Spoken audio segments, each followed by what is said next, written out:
Hey guys, welcome back to Clownfish TV. This is Neon. I'm not here with Geeky Sparkles in this video. I'm going to talk about the video game industry and how it's not looking very good for AAA gaming. Like, we're gonna cover several stories in this video. The lead story, though, is that Electronic Arts says that Dragon Age and EA Sports FC 25 underperformed. Dragon Age missed sales projections by nearly 50%.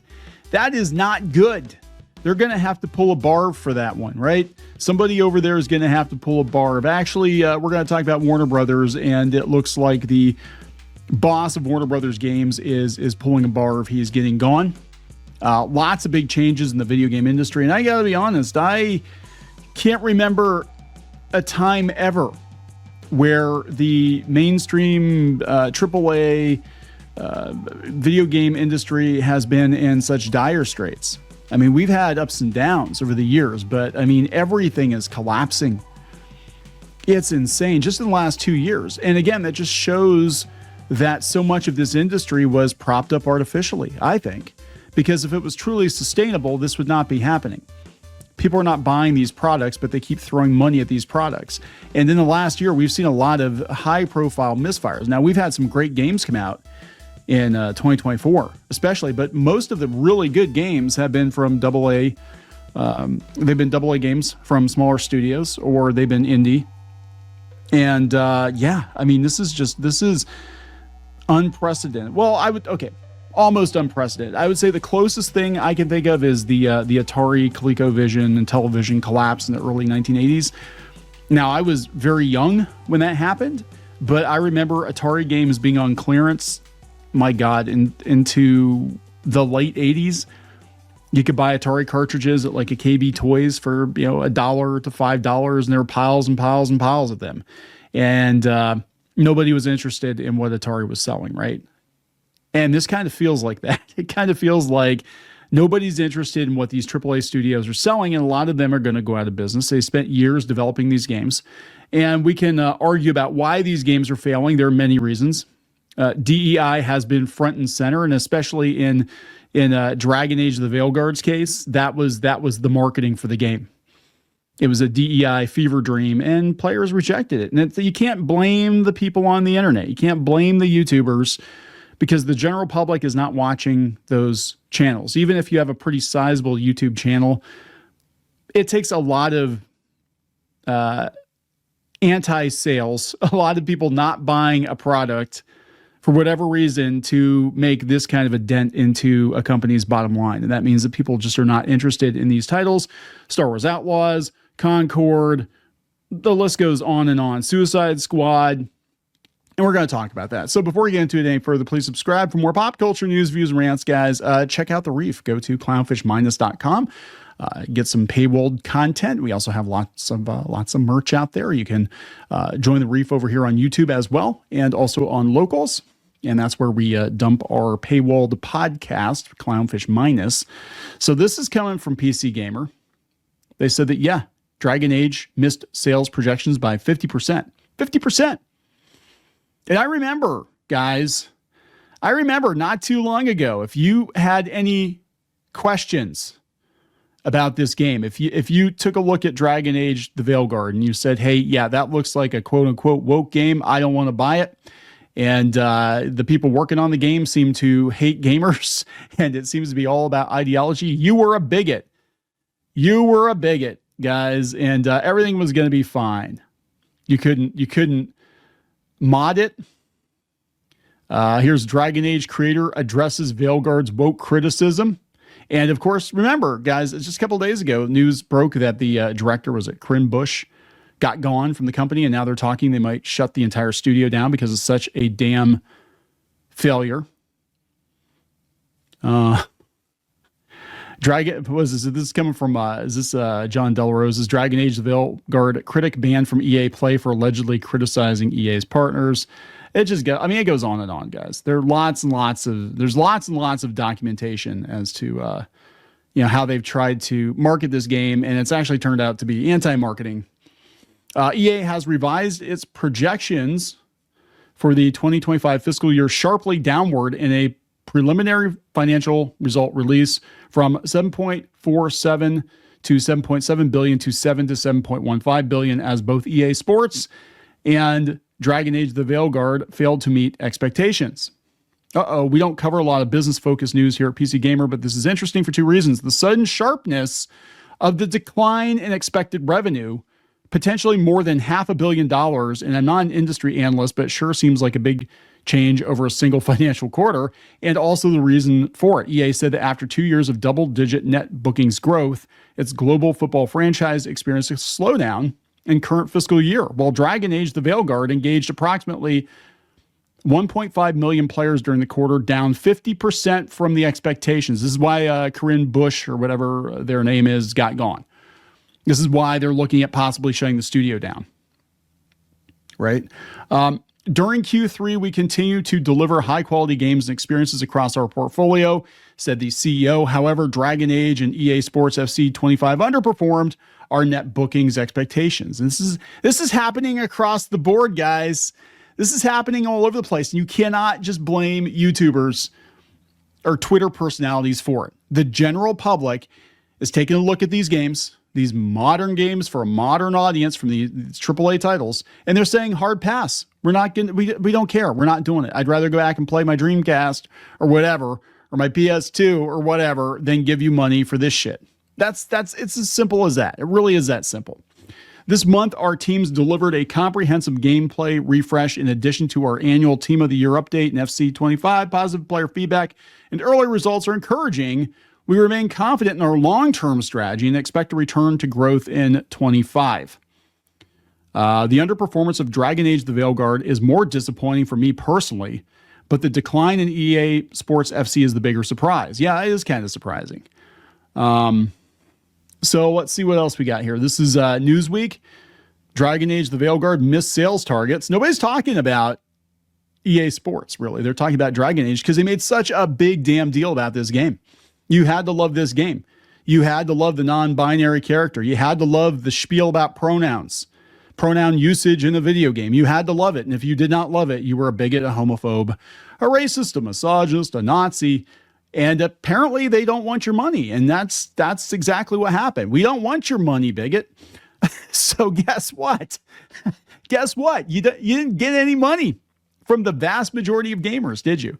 Dragon Age the Veilguard, this came from Newsweek. Dragon Age the Veilguard did not meet sales expectations as revealed by EA. The action RPG from BioWare, released at the end of October last year, broke the concurrent player record for a game from the developer at launch, but that wasn't enough for success. It wasn't even that great. The numbers for that title or for that franchise, maybe, but they weren't that great compared to other releases that came out that year.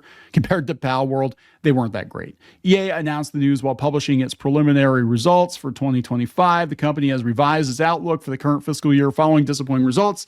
Last quarter, EA has confirmed that neither Dragon Age or EA Sports FC 25 did not meet expectations. Separately, Dragon Age engaged approximately 1.5 million players. Again, that's not great for a AAA title.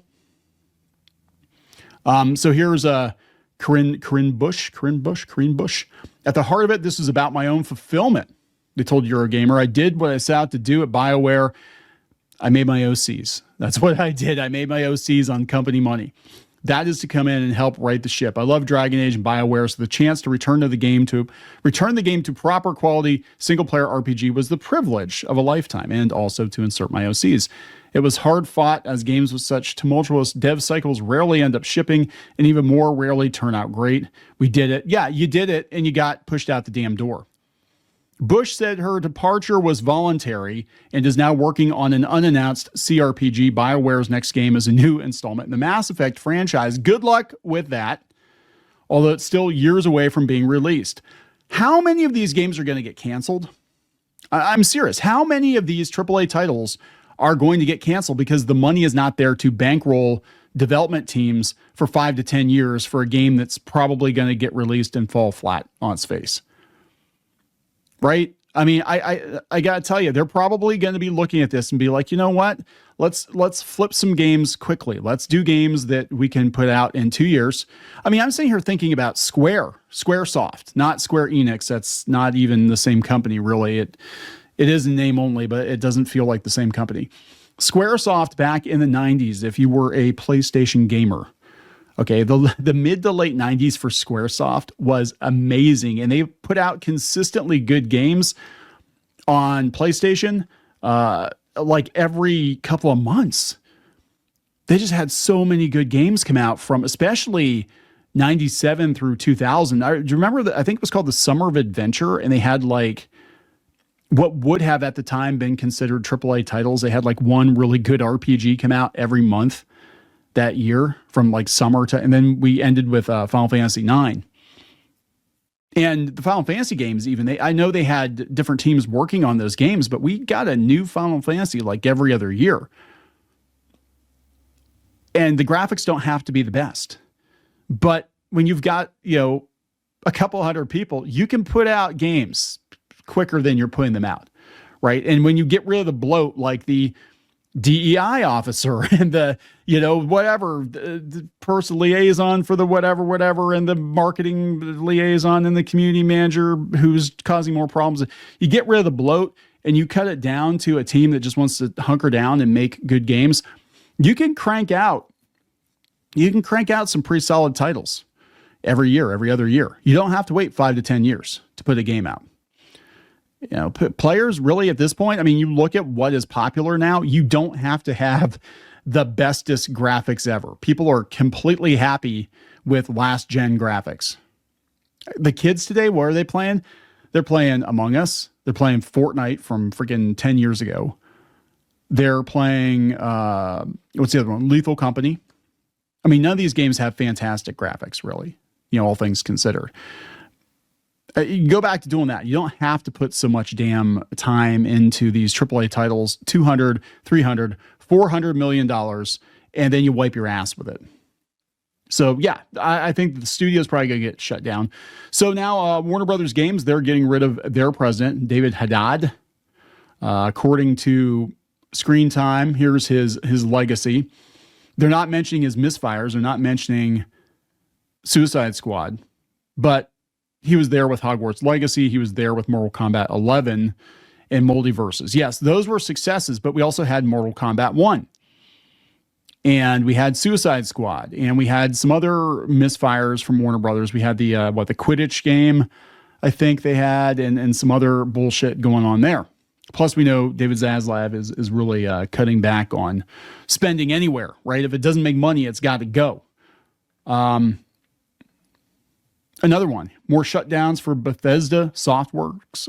This is a Europe, Pirate Nation. Bethesda Software Europe's Limited is shutting down apparently January 28th. They're dissolving. I mean, this is just crazy. Yeah, I mean, it's just going to keep imploding, guys. I think this year is going to be, and this kind of goes along with the video we did yesterday talking about, all the nerd news sites and stuff. This is going to be a year of course correction, just all across the board. None of this stuff is really sustainable. It hasn't been for a very long time. So we're going to see a lot of course correction, a lot of people getting laid off, unfortunately. I mean, I'm sorry. And companies are really going to have to sit and think. They're going to have to sit and think, like, what do we want to do to make money? How do we make money again? Oh, we make the gamers happy.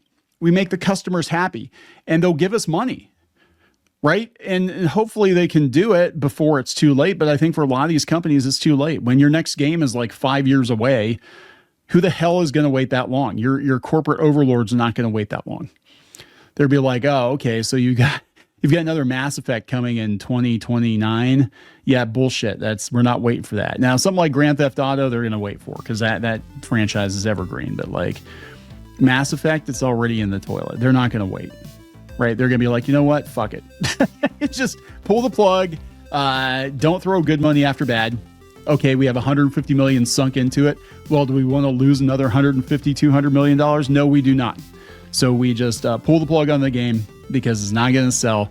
People aren't going to want it. We're looking at, we're like, oh, this is super, super woke because of the time it was greenlit in, and we know gamers are going to reject it, especially in 2 or 3 years. And I think we'll see a lot of cancellations. I really do. But I've never seen anything to this extent. where like every one of these companies is on fire. And even Microsoft is like, yeah, Activision Blizzard is not performing like we thought it was going to. Like we can make up for it with other divisions, but it's just not performing. So it is going to be a very different gaming industry in 2 to 3 years. Absolutely. I think it's going to be Nintendo. I think it'll be like the Switch 2, and then everybody else just games on PC or something. I don't know. It's going to be very interesting. Going to wrap it up. Please subscribe. We'll talk later.